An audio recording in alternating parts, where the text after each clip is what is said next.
Hello friends, सीएमके sir inspiration के एक और बेहतर वीडियो में आप सभी का स्वागत है। आप सभी प्यारे स्टूडेंट के जो कमेंट हैं वो झोला भर के कमेंट आ रहे थे कि सर 12th फिजिक्स के चैप्टर वाइज न्यूमेरिकल को करवा दीजिए। तो आज से हम आपके लिए डेली न्यूमेरिकल की वीडियो ला रहे हैं। भले ही कई पार्ट लानी पड़े लेकिन एकदम जीरो से हीरो लेवल तक ले चलेंगे। अगर आप कितने भी कमज़ोर हों न्यूमेरिकल में मेरे दोस्त, तो परेशान होने की कोई ज़रूरत नहीं है, क्योंकि हम आपके साथ हैं और आपको सिखा कर छोड़ेंगे।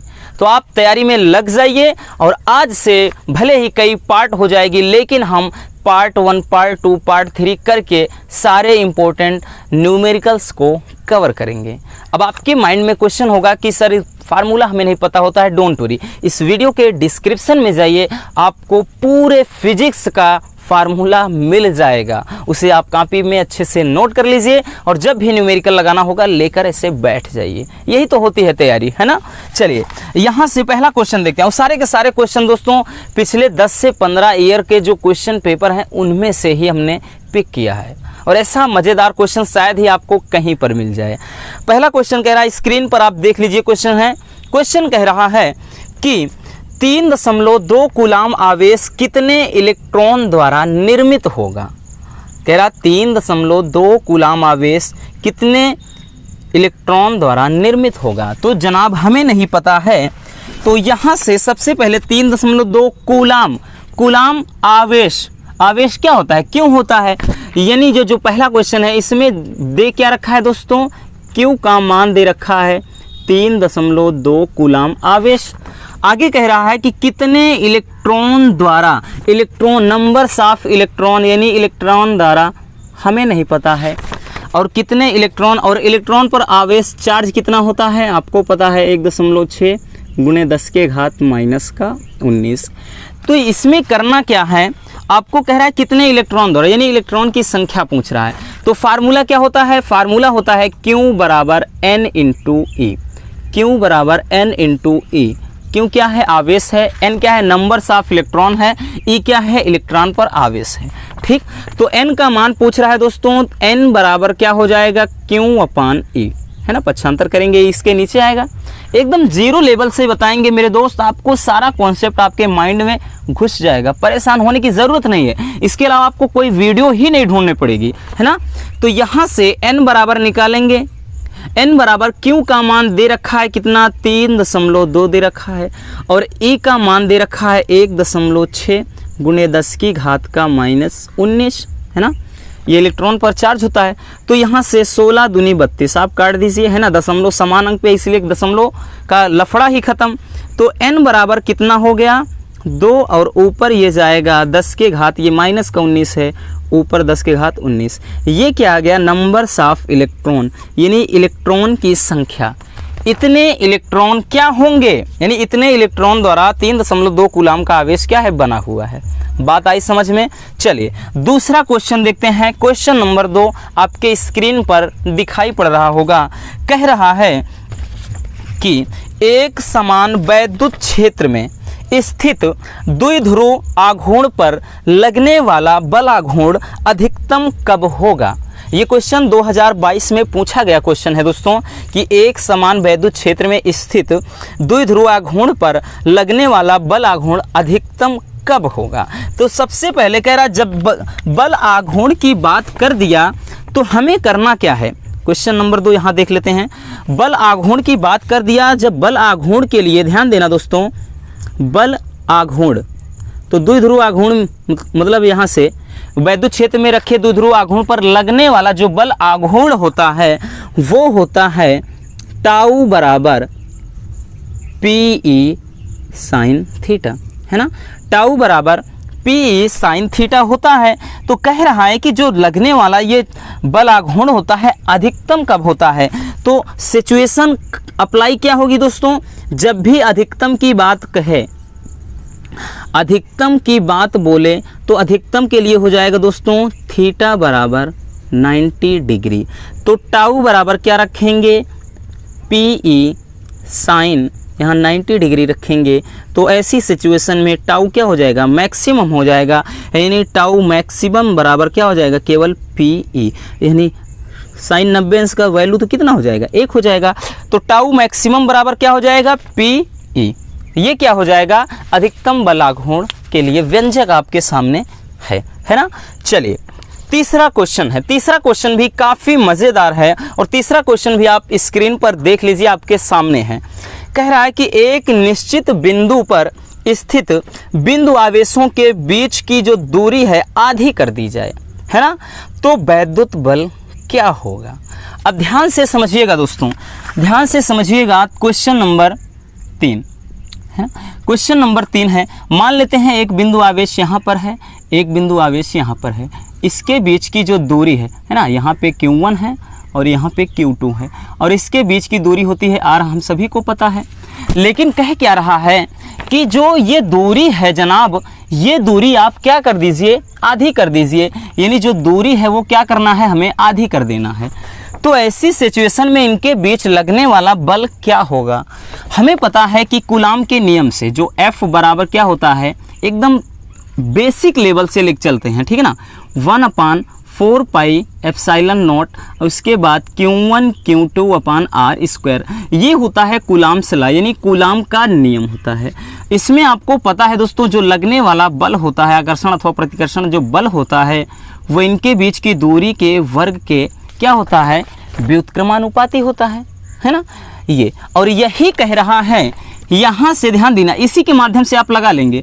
ये जो दूरी है वो कह रहा है आधी कर दी जाए, तो जब आधी कर देंगे मेरे भाई तो क्या हो जाएगा, 1/, यहाँ से R/2 इसका स्क्वायर करेंगे तो ऐसी सिचुएशन में क्या हो जाएगा, F, और ये क्या हो जाएगा 1/R²। तो यहाँ से R, ये R/2 स्क्वायर है तो इसका करेंगे 1/R²/4 हो जाएगा। तो जो लगने वाला बल होगा वो कितना हो जाएगा, 1/R², यानी अब इतना बराबर F होता है तो F ऐसे करके हम 4 यहाँ से F' मान लेते हैं। तो यहाँ से आपके सामने निकल कर के आया कि यहाँ पे जब एक निश्चित बिंदु आवेश पर स्थित किसी बिंदु आवेश के बीच की दूरी अगर हम आधी कर दें तो ऐसी सिचुएशन में जो बल होगा वो क्या हो जाएगा, बल मतलब में जो बल लगेगा वो 4F4 गुना हो जाएगा। बात आई समझ में, सिंपल सा लॉजिक है, आपको कहीं पर भी कंफ्यूज होने की कोई ज़रूरत नहीं। और सारे के सारे जो क्वेश्चन है मज़ेदार हैं, ऐसा नहीं कि बहुत ही हमने हलवा क्वेश्चन रखा है और देखते ही आप क्या करिए, गटक जाइए। नहीं, जो क्वेश्चन का पैटर्न होता है, जिस तरह से पूछे जाते हैं सारे क्वेश्चन उसी आधार पर हैं। ठीक, चलिए बात आई समझ में, नहीं आया तो फिर से इस वीडियो को दोबारा तिबारा देख लेना जब तक आपके को पूरा कॉन्सेप्ट क्लियर ना हो जाए। ठीक, चलिए अगला है क्वेश्चन नंबर 4। क्वेश्चन नंबर जो 4 है वो भी काफ़ी मज़ेदार क्वेश्चन है। कह रहा है 5 × 10 के घात, आप क्वेश्चन स्क्रीन पर है देख लीजिए, 5 × 10 के घात 8 कूलाम बिंदु आवेश से कितनी दूरी पर वैद्युत क्षेत्र की तीव्रता 450 वोल्ट प्रति मीटर होगी। तो जनाब इसके लिए करना क्या है, आपको ध्यान दीजिएगा। पहले वैल्यू लिख लेते हैं, दिया है Q का मान दिया है, हाँ कितना दे रखा है यहाँ, 5 × 10 के घात -8 कूलाम। नेक्स्ट है कह रहा कि कितनी दूरी पर, R नहीं पता है, कितनी दूरी पर हमें नहीं पता R। फिर आगे कह रहा है कि वैद्युत क्षेत्र की तीव्रता यानी E का जो मान है दोस्तों वो 450 वोल्ट प्रति मीटर है ना, ये हो गया। तो करते क्या हैं, ध्यान दीजिएगा। वैद्युत क्षेत्र की तीव्रता यानी बिंदु आवेश के कारण किसी बिंदु पर वैद्युत क्षेत्र की तीव्रता के लिए जो सूत्र होता है वो होता है E बराबर 1/4 पाई एप्सिलॉन नॉट Q/R², ये होता है। अब ध्यान दीजिएगा, ये आपका फार्मूला है ना। अब इस पे E का जो वैल्यू है वो कितना है, 450 बराबर 1/4 पाई एप्सिलॉन नॉट, इतना का मान रखेंगे, 9 × 10 के घात कितना हो जाता है, 9 गुणे Q/R²। Q का मान कितना है, 5 × 10 के घात -8 है, और अपान का R², यही तो हमें निकालना है। अब ध्यान दीजिएगा, इसको कैसे करेंगे, 450 बराबर, यहाँ पर ध्यान दीजिए, यहाँ से कितना 5 9 45 हो जाएंगे। और उसके बाद ध्यान दीजिएगा 9 और -8, 9 में से 8 जब घटाएंगे तो 10 के घात 1 बचेगा। 10 के घात मतलब केवल 10, तो यहाँ से उसका गुणा करा देंगे, ये 450 हो जाएगा अपान r²। ये से ये कट गया, तो जनाब आपके जो आंसर r² बराबर 1 यानी r बराबर 1 metre. This is your answer. यही आपका आंसर हो जाता है, ठीक है ना। हमें पता नहीं है कि दिख रहा है कि नहीं, लेकिन ध्यान दीजिएगा यहाँ के बाद अगर आपको नहीं समझ में आ रहा है, हमने बताया ना ये यहाँ से 5 9 45 और 1 0 ये हो जाएंगे 450 से 450 कटा r², फिर ये गुणा करेंगे 1 बचेगा, r² बराबर 1, तो r बराबर 1 मीटर, है ना। ये यहाँ से आंसर हो जाएगा। नेक्स्ट क्वेश्चन है क्वेश्चन नंबर 5। क्वेश्चन नंबर 5 भी काफ़ी मज़ेदार क्वेश्चन है और आपके स्क्रीन पर दिख रहा होगा। कह रहा है कि उस वैद्युत क्षेत्र की तीव्रता ज्ञात कीजिए जो 0.001 मिलीग्राम द्रव्यमान की एक तेल की बूंद जिस पर 3 इलेक्ट्रॉनिक आवेश है, क्या है, 3 इलेक्ट्रॉनिक आवेश है, को संतुलन कर सके। यानी उस वैद्युत क्षेत्र की तीव्रता ज्ञात करना है जो इतना मिलीग्राम द्रव्यमान की एक तेल की बूंद को क्या कर सके, मतलब संतुलन में ला सके, जबकि उस पर क्या है, 3 इलेक्ट्रॉनिक आवेश है। तो सिंपल सा क्वेश्चन है, इसमें ज़्यादा घबराने की ज़रूरत नहीं है। जो क्वेश्चन कहता है क्वेश्चन के अकॉर्डिंग हम चलते हैं, है ना। क्वेश्चन के अकॉर्डिंग चलेंगे तो जाहिर सी बात है कितना भी खतरनाक क्वेश्चन रहेगा हम उसका बिना पोस्टमार्टम किए नहीं छोड़ेंगे। ठीक, कह रहा है कि वैद्युत क्षेत्र की तीव्रता निकालना है। सबसे पहले इतना मिलीग्राम है, द्रव्यमान है, m का मान है 0.001 मिलीग्राम, mg मिलीग्राम है। ध्यान दीजिएगा, इसको मिलीग्राम को इसको हम ऐसे भी तो लिख सकते थे 1 × 10 के घात -3 मिलीग्राम, क्योंकि भाई 0.000 मतलब 0.001 है, यानी 3 अंक के बाद दशमलव, तो 10 के घात -3 हो गया। ये मिलीग्राम है। मिलीग्राम को किलो यहाँ पे ग्राम में बदलेंगे 10 के घात -6 ग्राम, और ग्राम को किलोग्राम में बदलेंगे तो 10 के घात -3 और कर देंगे तो 10 के घात -9, तो 10 के घात -9 ग्राम हो गया। कहेंगे कहाँ से आया, फिर से बता देते हैं। मिलीग्राम को जब ग्राम में बदलेंगे तो 10 के घात -3 हो जाएगा, यहाँ से क्या है गुना कराएंगे तो 10 के घात -6 हो गया। जब ग्राम को किलोग्राम में बदलना है तो फिर 10 के घात -3 का गुना कराएंगे तो 6 3 9, 10 की घात -9 कितना हो गया, ये क्या लिख रहे हैं, किलोग्राम हो जाएगा, है ना, किलोग्राम। ये m का मान आएगा। बिना आप राशि को कन्वर्ट किए आप कैसे लगाएंगे, डायरेक्टली ये ऐसे रख कर बैठ जाएंगे तो जाहिर सी बात समस्या होगी। हमने बताया ना सेंटीमीटर में, तो मीटर में कन्वर्ट करिए जनाब। बिना आप राशि बदले आपका जो आंसर आएगा वो पूरा गलत हो जाएगा, है ना। एक राशि में करना पड़ेगा आपको। माइक्रो कुलाम है, कुलाम में बदलिए, ठीक, और सेंटीमीटर है तो मीटर में बदलिए, ठीक, मिलीमीटर है तब भी मीटर में बदलिए। आगे कह रहा है कि 3 इलेक्ट्रॉनिक आवेश है इस पर, यानी Q का जो मान है वो है 3 इलेक्ट्रॉनिक 3e, तो Q बराबर यानी 3 और यहाँ से इलेक्ट्रॉन पर आवेश कितना होता है 1.6 × 10 के घात -19 कूलाम। बात आई बरा समझ में। अब क्या कह रहा है, तो कह रहा है कि तीव्रता ज्ञात करना है वैद्युत क्षेत्र की, ई निकालना है जनाब आपको। तो ध्यान से समझिएगा दोस्तों, संतुलन की स्थिति में कह रहा है संतुलित कर सके, संतुलन की स्थिति में जो बल होगा वो F बराबर m × g, अभी हम इसके लिए फार्मूला भी हमने लिखा था, F बराबर m × g, ठीक, ये संतुलन की स्थिति में होता है। आपको बता देते हैं कब, संतुलन की स्थिति में। और F बराबर ध्यान दीजिए E बराबर क्या होता है, F अपान Q होता है, तो यहाँ से F बराबर Q × E हो जाएगा, है ना। तो F बराबर Q × E रखिए और यहाँ से m × g है, तो E बराबर चाहिए हमें, E बराबर mg अपान Q।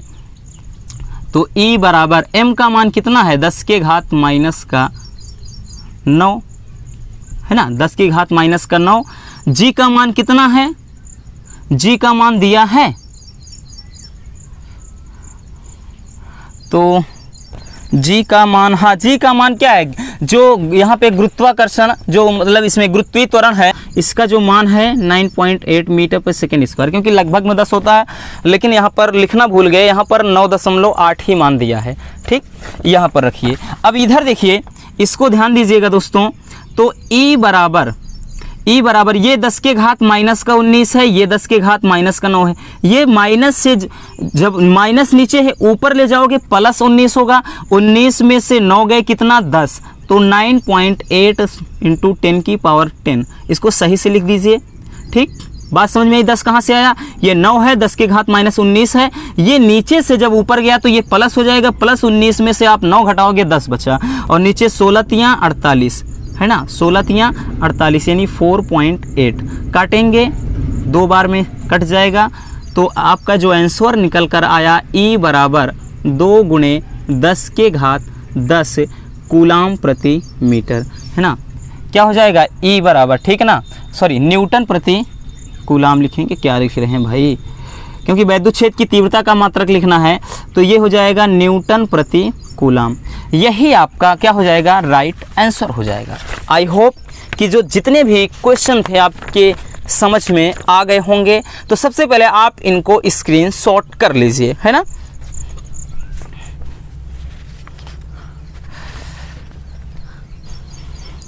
चलिए स्क्रीनशॉट हो गया। तो आई होप कि ये वीडियो आपको बहुत ही पसंद आई होगी, और इसके नेक्स्ट पार्ट में अब जो क्वेश्चन के लेवल है थोड़ा हम अप करेंगे, ताकि क्या है जो आपका 0 से हीरो का टारगेट है वो कंप्लीट हो सके। अगर वीडियो पसंद आई है तो प्यार से एक लाइक कर देना, और चैनल पर नए हैं तो चैनल को सब्सक्राइब ज़रूर कर लीजिए। मिलते हैं किसी और मज़ेदार टॉपिक के साथ। Love you, bye bye, take care.